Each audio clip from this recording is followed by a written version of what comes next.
Uh, Hi, welcome to the latest episode of BARBELL Junction.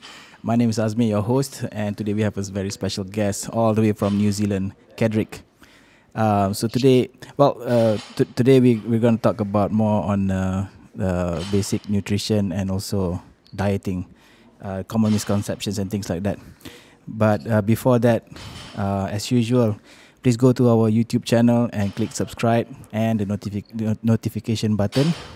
And we are also on Spotify, so do check us out there as well.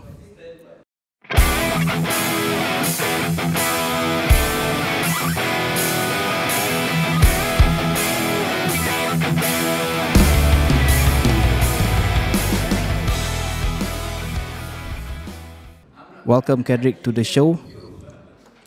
So happy that thank you.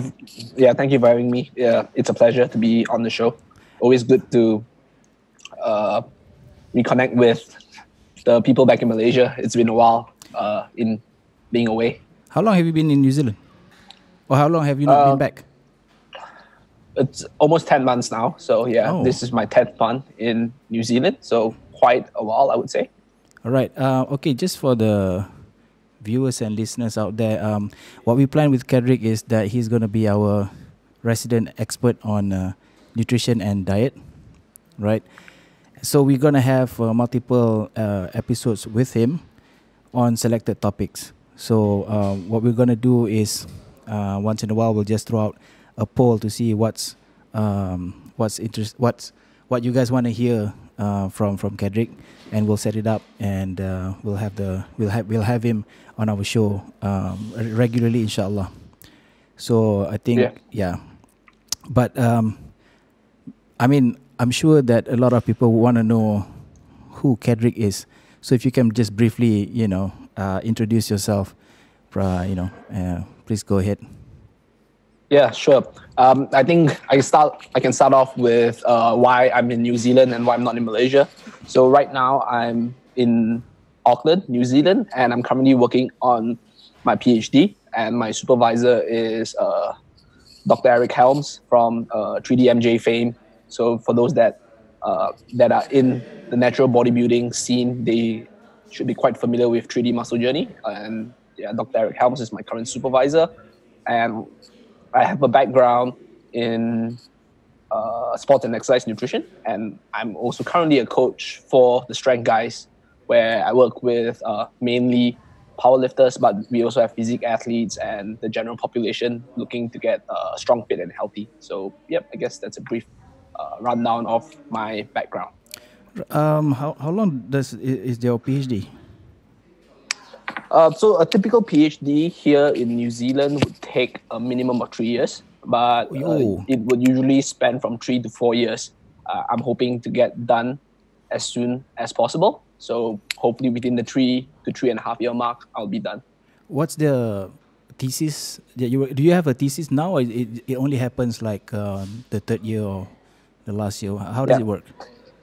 So the PhD, the format of our PhD is slightly different from PhD in other countries. So the first 9 months to a year is spent writing up your proposal. So you kind of have a thesis topic in mind, and then you look at the research, read all the research papers and the literature that are relevant to your thesis topic, and then you formulate your proposal.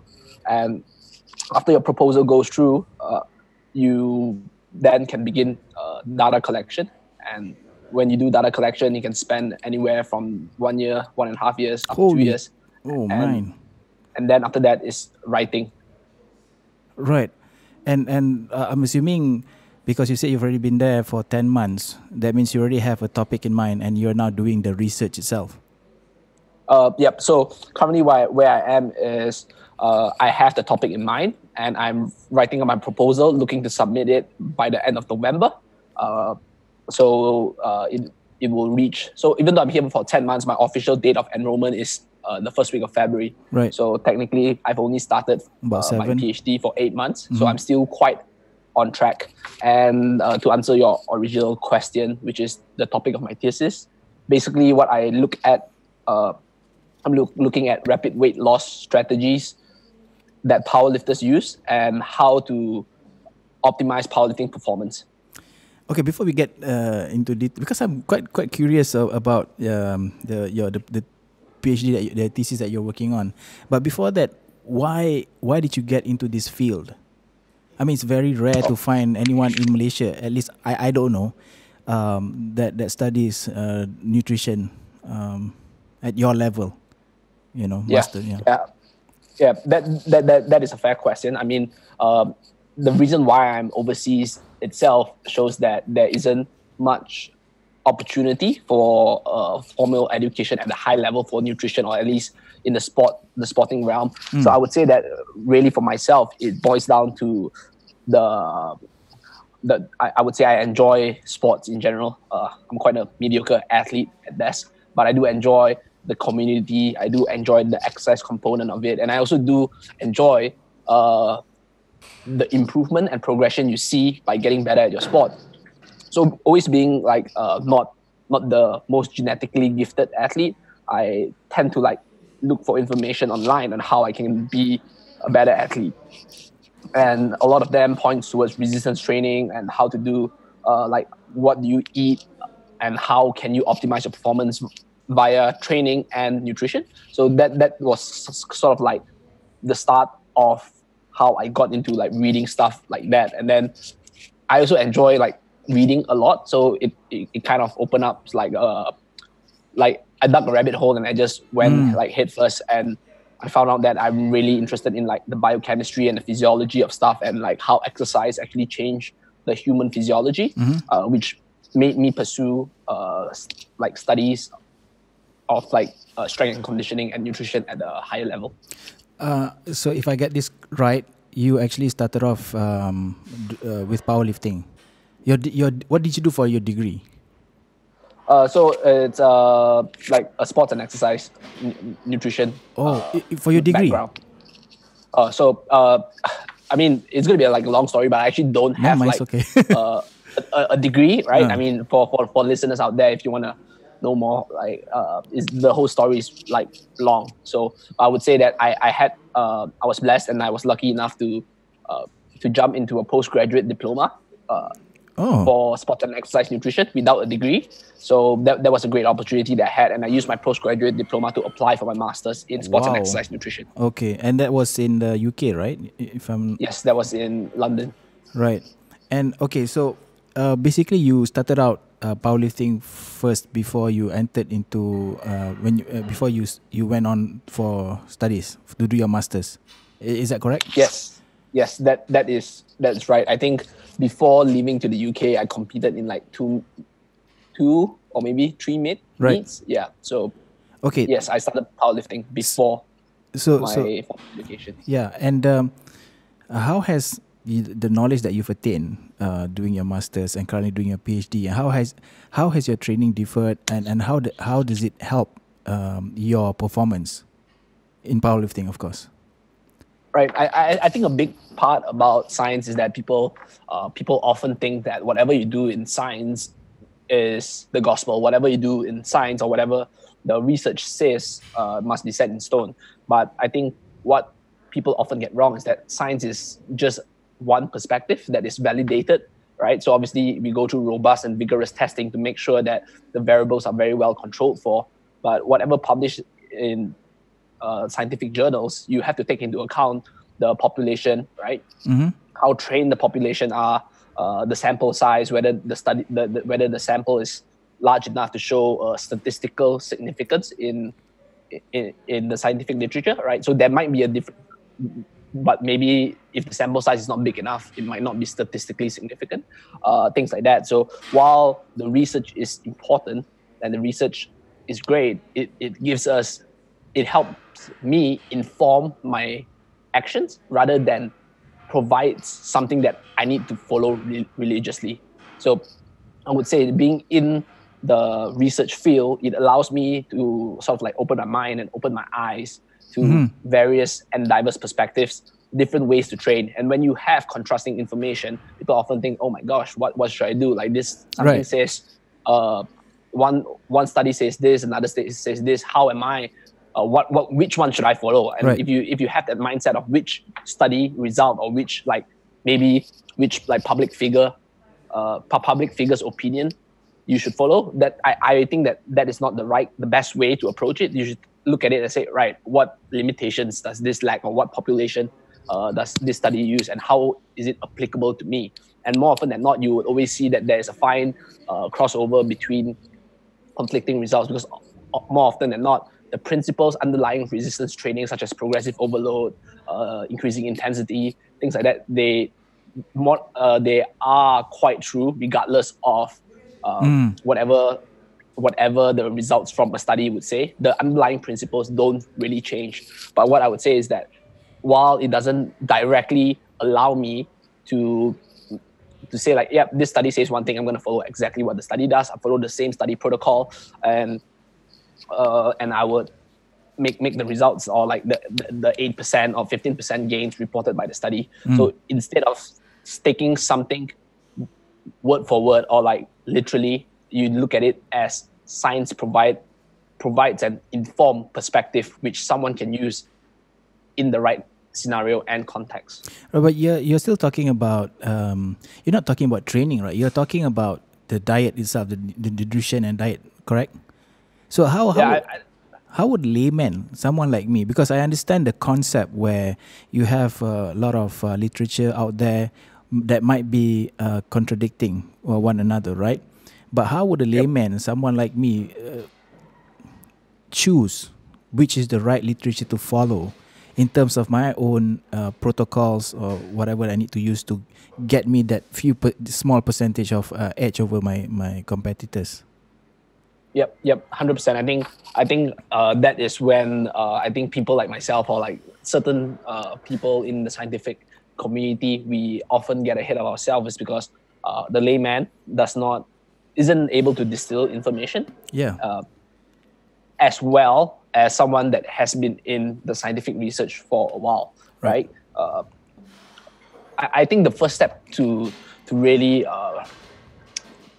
start the process is to understand what your goals are, right? So while we look at nutrition as a broad, like a really wide blanket covering multiple things, that technically every day is, if you talk about diet or nutrition, every day, like, you can't escape it.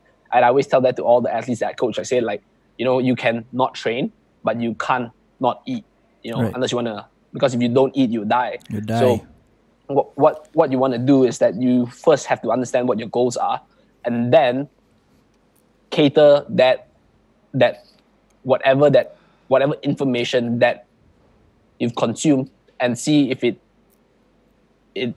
kind of like matches your goal. Because while something might be contradictory, it might not be contradictory or to someone with a different goal, Right. And I think the basic fundamental of understanding what macronutrients your food comprises of would be really valuable. So, like, a very big misconception is that people think that peanut butter is a high protein food, and that is something it's high fat, right? It really isn't. Yeah, it's predominantly fat. It's just that for a food that is high in fat, it has higher protein comparatively to other foods that are high in fat. Right. So if you put all the high fat food together and look at them, yeah, sure, peanut butter in comparison with all high fat foods would be considered higher in protein, but it would not be considered a high protein food, right, per se. Yep. But so you're saying that is there one size fits all, or a basic knowledge of nutrition and diet that anyone should understand? You get what I mean? Because there's so many things out there, right? Like I'll just give you an example. I've seen the Atkins diet, I've seen the keto diet, I've seen the paleo diet, I've seen intermittent fasting. I mean, these are all things that we can talk about later on in our future podcast. But for someone who is, again, a layman, he goes into this and he wants to go on let's say a fat loss program.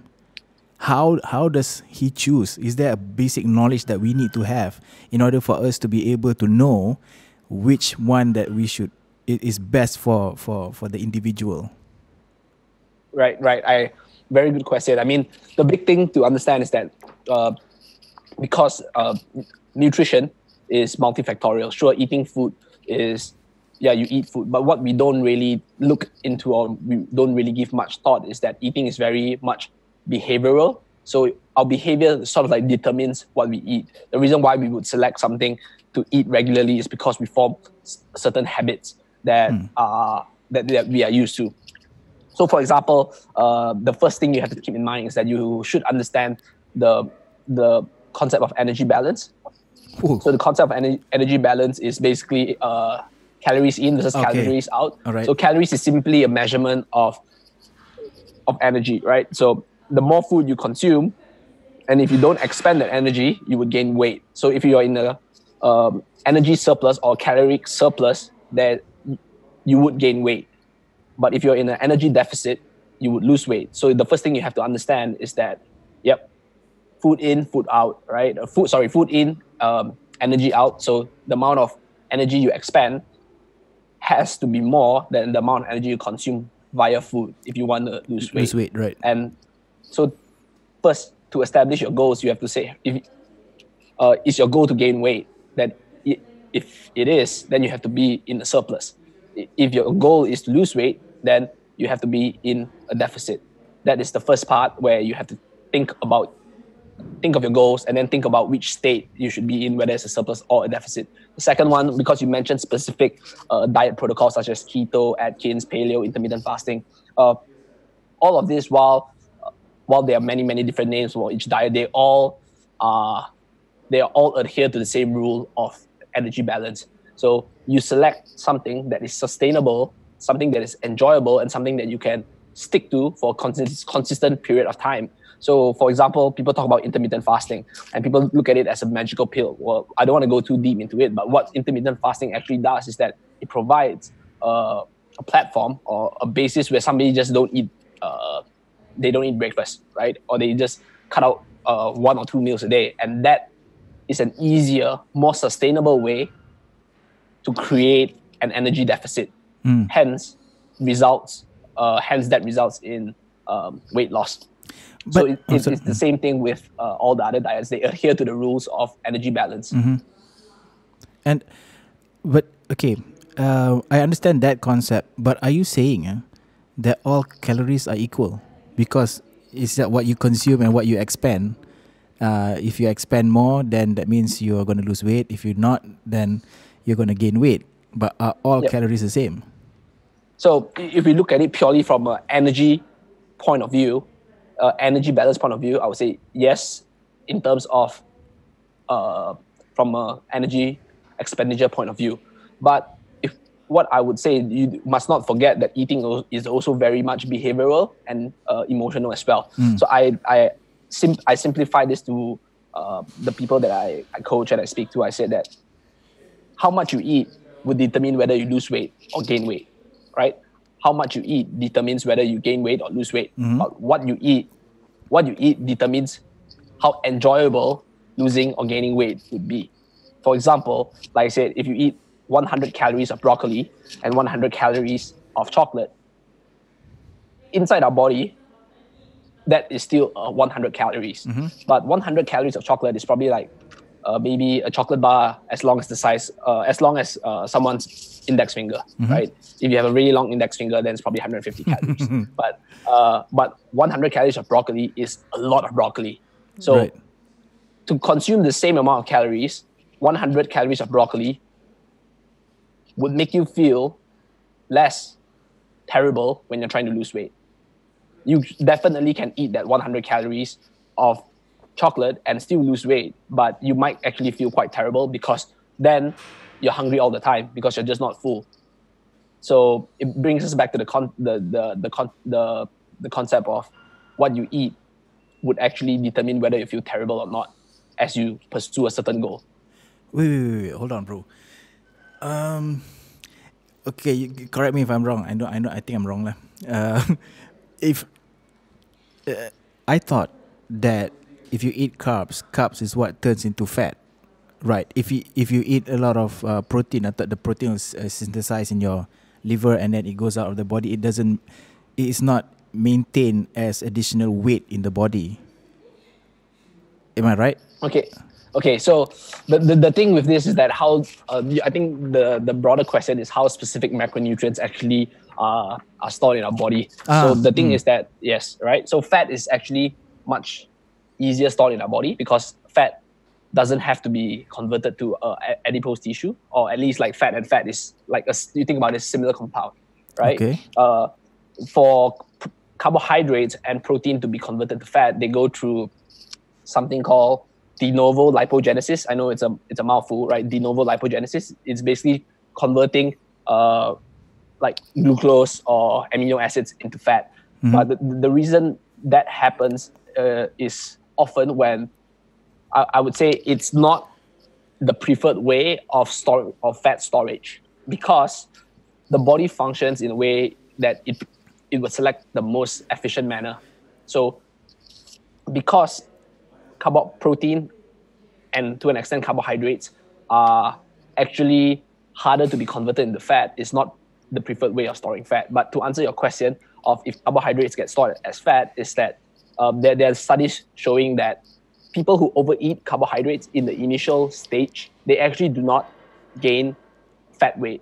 But as they overeat carbohydrates more and more, your body has to find a way to store that excess calories. Hence, de novo lipogenesis, which is the process of turning some whatever macronutrient into fat, becomes more efficient. So the body functions as an efficient system, right? And hence the preferred macronutrients to be stored as fat would always be fat first. Once like, for example, all fat is stored or no fat is present, your body would revert to other stores, which is carbohydrate stores and protein stores. But that is not the preferred way. Oh, that's okay. Yeah. So this is like I don't want to be like go too deep into like the whole like exercise physiology stuff, but like I know de novo lipogenesis is really like a big word thrown out there, but I would say okay, that, bro. It's okay. I like all this stuff, although I don't understand it. But okay, let me reiterate and see whether I got you right. So all the macronutrients that we consume, the fat will just convert to fat. That's given, right? We know that. Yep. But protein and carbs, they don't turn into fat unless you overeat. Is that what you were saying? Yes. So fat would also not be stored as fat unless you overeat, because technically if you're not overeating, you're not in a surplus, which means that your body is burning all the food that you consume. So but the thing is that, let's say if you have, for example, let's say you overeat fat and carbohydrates, your body would tend to store that fat first before it would turn carbohydrates into fat. Okay, in that case, what happens to the carbohydrate? So the carbohydrates will go through a long process, right? I can't remember the exact physiological process on top of my head, but glucose can be converted into fat as well. Right. Fatty acids, yes. But it's just not as efficient, which is why it's not preferred. Okay, isn't it true that like if someone is on a high fat diet, then that's really bad because it's just going to be stored as fat if assuming that they do not expend enough energy, they're not in the, what do you call it, the surplus thing, energy surplus. Yeah, energy balance. Energy balance, yeah. Is that true? Yep. Yes, so it's true, right? So that is absolutely true that the tendency of fat storage on a high fat diet is much higher, right? But the fact is that we cannot, if we think about questions like, how much fat is stored, we don't look at it as an isolated event. Like, let's say if I eat this much fat on like day one, that would instantly be stored as fat, body fat, right? It doesn't happen like at the snap of the finger. It takes time, and the body occurs in a state of flux. Flux means like sometimes the energy is high, energy is low, right? And there are overfeeding studies that actually shown that people on like, I can't remember the exact numbers from the top of my head, so don't like quote me exactly on this, but like only after like 2 days of like a surplus of few thousand calories, then the process of fat storage actually happens. So it doesn't happen instantaneously, but it happens over time. But yes, the tendency would be higher if you're on a high fat diet and being on a surplus. Okay, Kedric, we got to pause for a while. It's a 25-minute mark already. We'll be right back. Okay, welcome back to Barbell Junction with Kedric, all the way from New Zealand. So Kedric, it's interesting so far what you've been saying. I was asking you offline just now that if I wanted to lose weight, and it doesn't matter what sort of diet, keto, intermittent fasting, a high protein diet, or whatever it is, as long as the energy expenditure is higher than the calorie that goes into my body, that means I'll have a calorie deficit and therefore I will lose weight. Is that the summary of what we just talked about, right? Yes, I would say that is the summary of what we spoke about in the last 25 minutes. Right. I just want to have another question, which is we talked about how you lose weight. Okay, now if you want to gain weight, right? Of course, the basic principle is still the same. But if you eat a high-fat diet and you want to be muscular, that doesn't work, right? Right. So, we go back to we go back to the question of, remember when I said how much you eat determines whether you gain weight or lose weight, right? Right. So that is talking as weight as just body weight, right? I'm not segregating between muscle mass and fat or fat mass, right? But more often than not, what we have to think about is that is when training comes into play, right? Okay. So when you train, your muscle goes through contraction and it provides stimulus for muscle growth, right? We have to know that, like I say, our body is an efficient system, and muscle mass is not an efficient thing to do. Hence, we need to create an external stimuli to promote muscle growth, which is training. Okay, and when we train, we talk about like the whole muscle building process. Our body requires more energy to build because, like I say, you need more energy to like build those muscle tissues. Right. So whether you consume a high-fat diet or not, it boils down to the calories, right? So just to simplify things really easy for the layperson, there's approximately 3,500 calories in 1 pound of fat. Okay? So if we look at it from the point of view of gaining calories, we don't want to be in too big of a surplus. Mm-hmm. Right? We don't want to be in too big of a surplus, because if we are in too big of a surplus, we'll be gaining too much weight. But muscle building process, it takes a little bit more time compared to fat storage. So it doesn't mean that if you consume more calories, your muscle will grow faster. As a matter of fact, it's not, because they actually did a study where they put two groups. One group was in a big surplus, if I'm not mistaken, is I think like 500 calories, 500 or 700 calories surplus. Okay. A day, right? A day.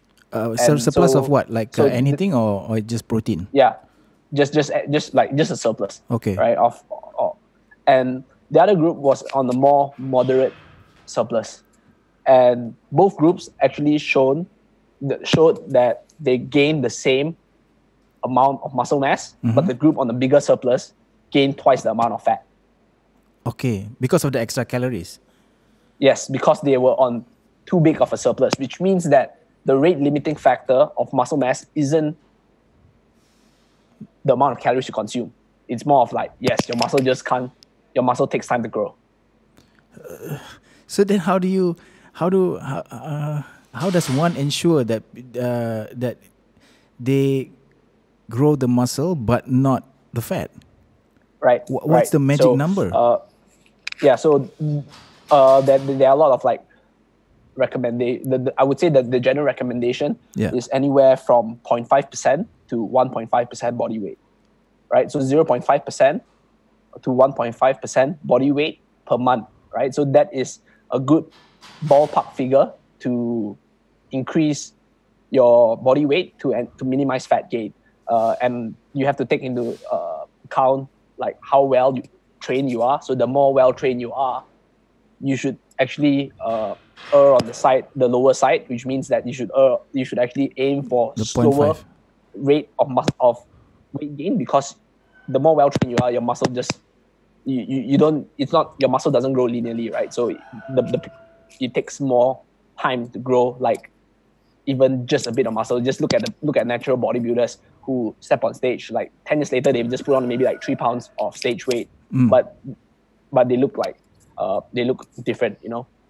So the amount for high level elite natural bodybuilder to gain muscle happens so slow that you probably cannot even detect it on a month-to-month basis. Whereas if someone who is fairly new or like completely new to resistance training, they can gain weight really fast, because once they start lifting weight, their muscles are just like, yeah, this is a new stimulus. So I would actually, Right, okay.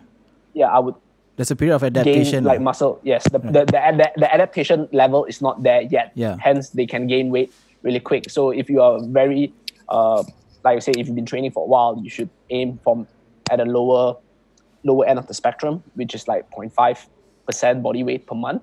And if you are fairly new to resistance training, you can aim for the higher end of the spectrum, which is 1.5% body weight per month. When you talk about these percentages, it's the percentages of protein per kilogram per your kilogram of body weight. So the percentage is percentage of weight gain. So let's say I'm 100 kilos right now, which I'm not. Okay, I am. I'm advanced. Let's say advanced bodybuilder, which I am also not. So 0.5% of 100 kilos is 500 grams of weight, right? So I should aim to gain 500 grams of weight within a month. Oh yeah, but how does that translate into the type of food that you eat? How much protein that you need?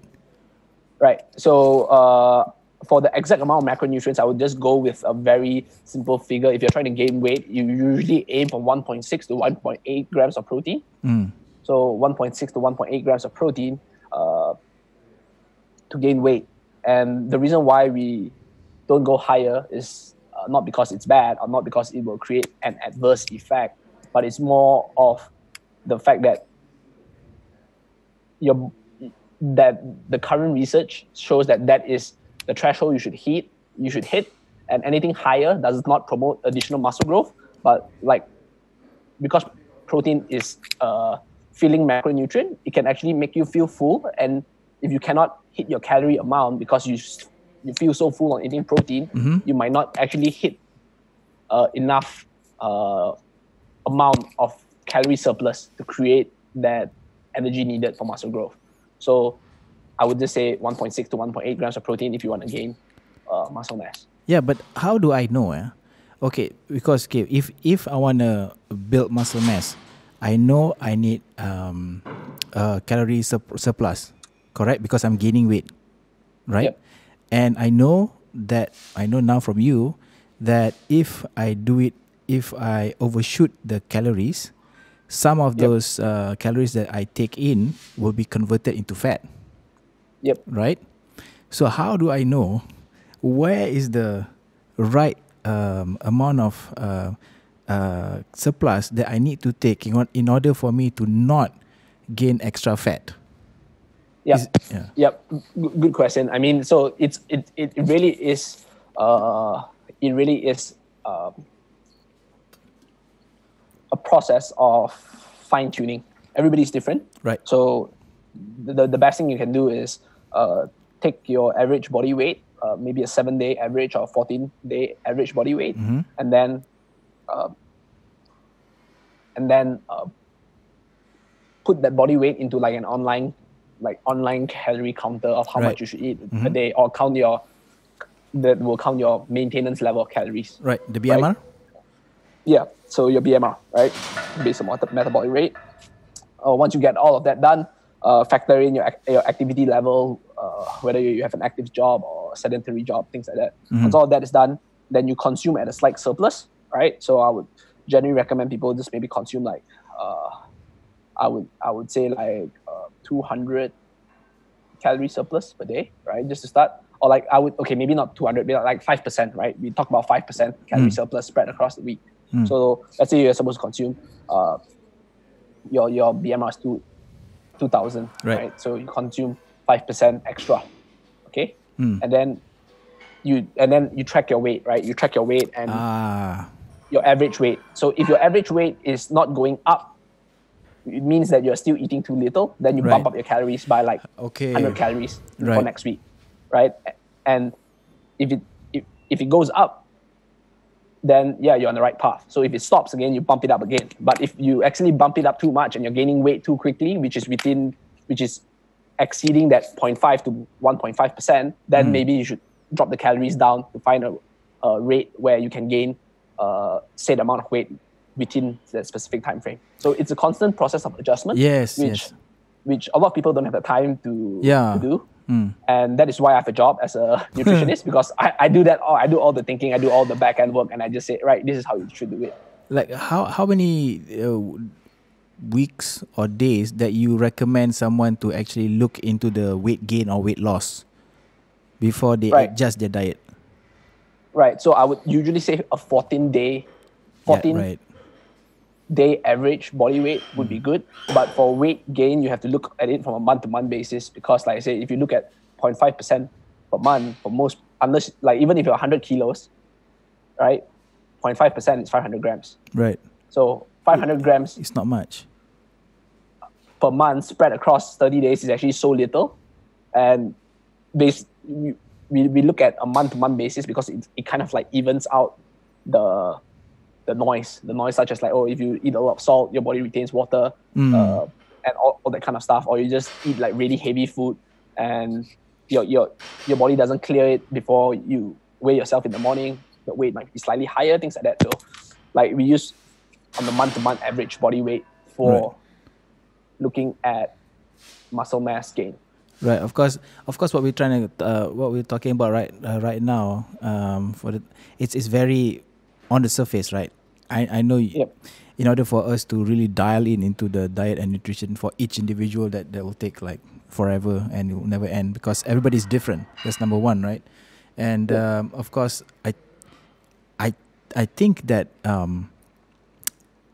if somebody were to be want to be serious on their diet or their performance, for example, as a powerlifter, they need to be able to go deeper into this than what we've just talked about. Am I right? Yep. So the basic understanding how your body functions, when to eat, what to eat, how you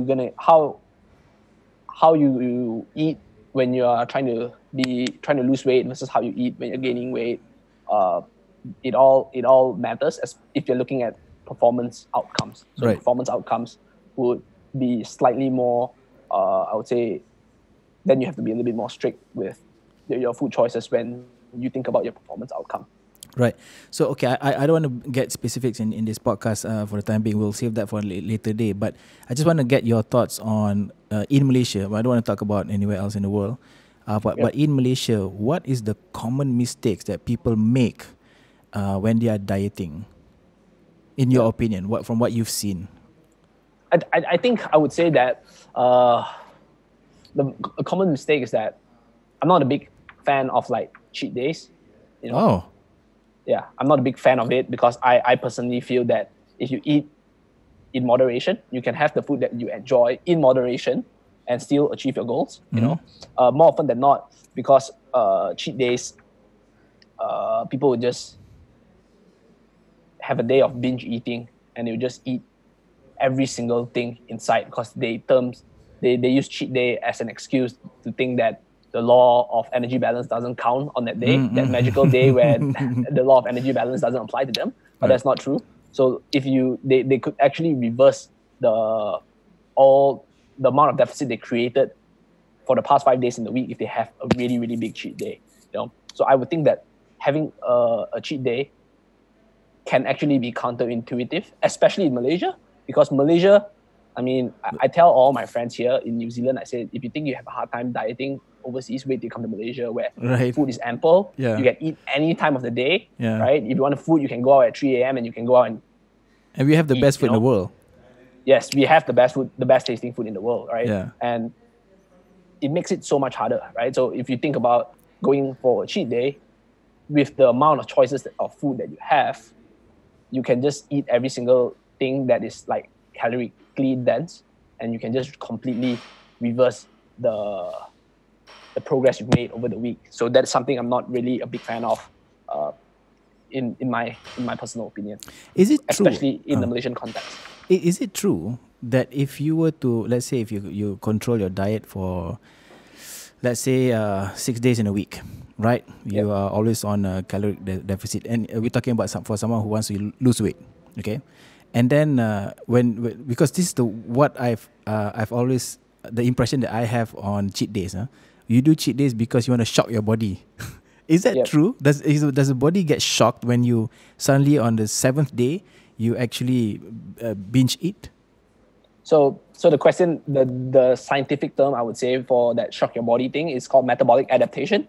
So what happens when we diet is that our body goes through processes. I say our body functions on an efficient.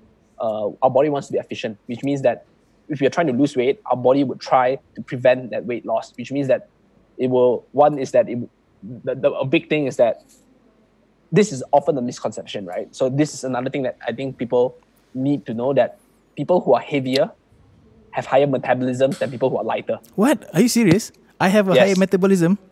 Then yes. Explain. So the reason is this, right? If you think about it, let's say you are 70 kilos and I'm 50 kilos and we walk 100 meters, who will burn more calories? Me?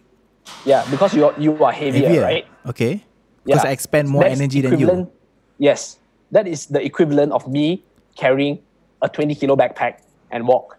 Right. Right? So that is a misconception that people often think, oh, just because that person is heavier or I mean, quote unquote fatter, they have a bad metabolism. And I'm talking about people who do not have metabolic syndromes or clinically diagnosed metabolic syndromes. Normal person. My field is not in clinical nutrition, so I cannot comment beyond my scope. So that is something people should understand. And when we diet down, we lose weight, our metabolism drops because we are lighter, right? So that is one way our body adapts. Second is that it could regulate hormones, such as hunger hormones, to prevent you need a larger amount of food to feel full, or it can create hormones that make you feel hungry. You can upregulate those hormones, right? So, and there are studies showing that metabolic adaptation, or the amount your metabolism drop, is around 15%. Right? Don't take the number as like gospel, I said, right? Right. It varies from individual to individual, but it's around 15%. So if you think about it, 15% isn't really much of a difference.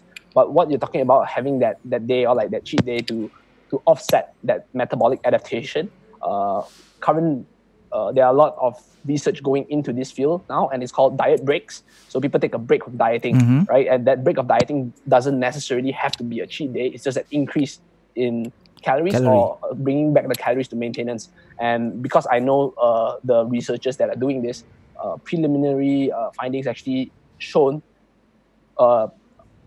they've not run the stats, but this is observational data. So they actually see that sometimes even up to like 2 weeks of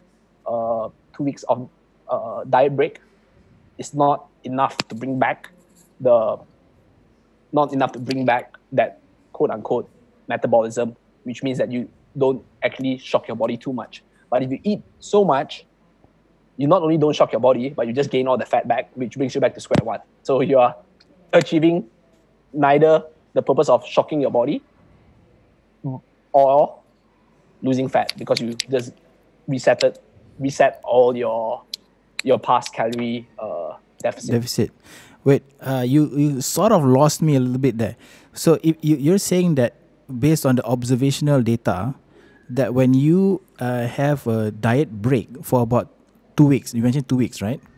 If you have that diet break for 2 weeks, it it doesn't return your metabolic rate to its normal state, or pre-diet. Yes. Correct? Yes. And so if somebody who were to just binge eat for that one cheat day, they wouldn't have any effect on anything, correct? Based on the observational data. Yes. I would say based on what we have right now, I would say the answer is no. Right. Okay. Now the question is, if it doesn't impact the metabolic rate, how does it undo the diet that you've been doing for the last 6, 7, or 8 days?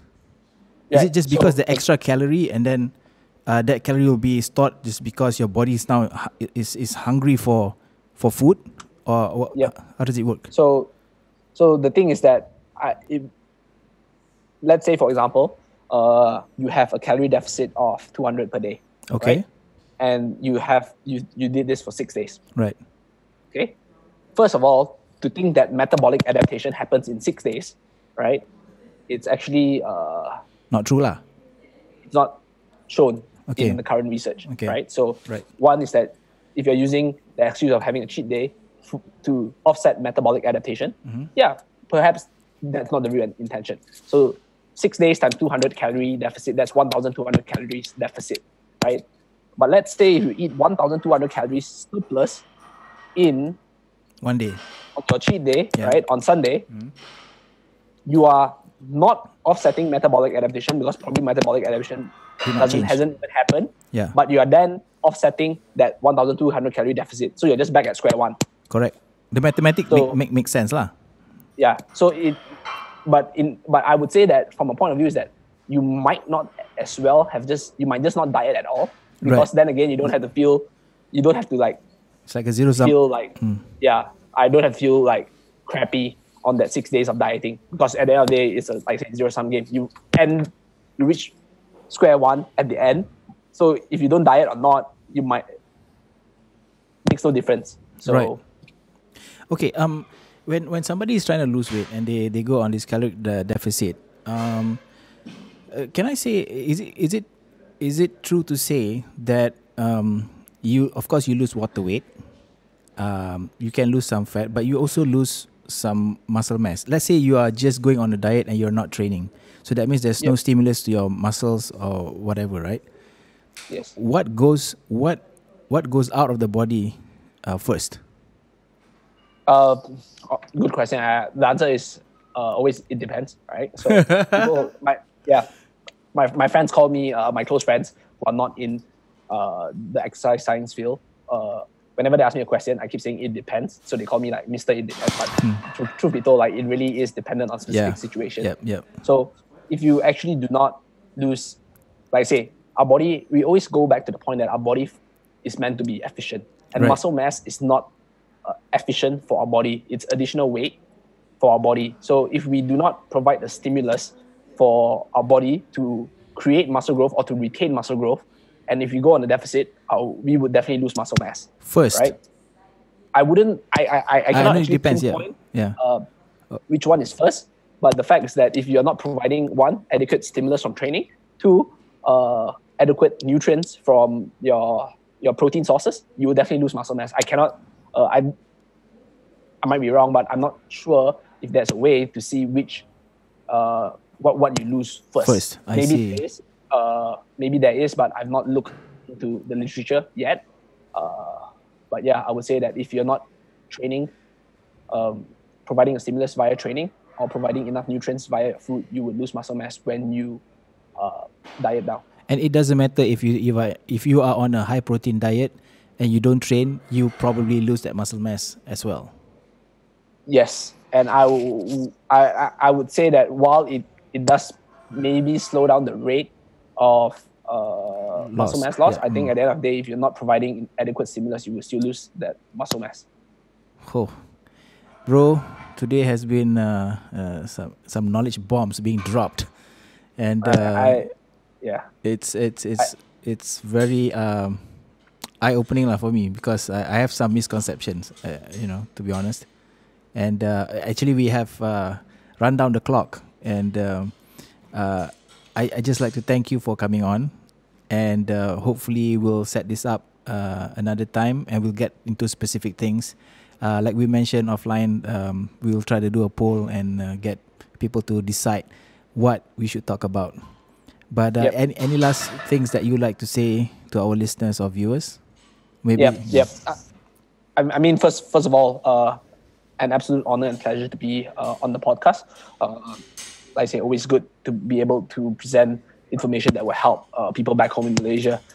And I think the most important thing is that one is that don't take whatever I say as like gospel, because one is that I'm currently having a conversation and everything's off my head. So while I would say that what I'm saying is from a well-informed point of view, there are certain things I might be wrong, especially when it comes to the specific details. And I said, whatever I share is based on the scientific research, which reports means, which means they report the average. Some people do not fall within the means. You have the outliers on both ends of the spectrum. So I said, even though what I say apply to the broad general people, there are certain people where this might not apply to. This is not to say that whatever I'm saying is wrong to you.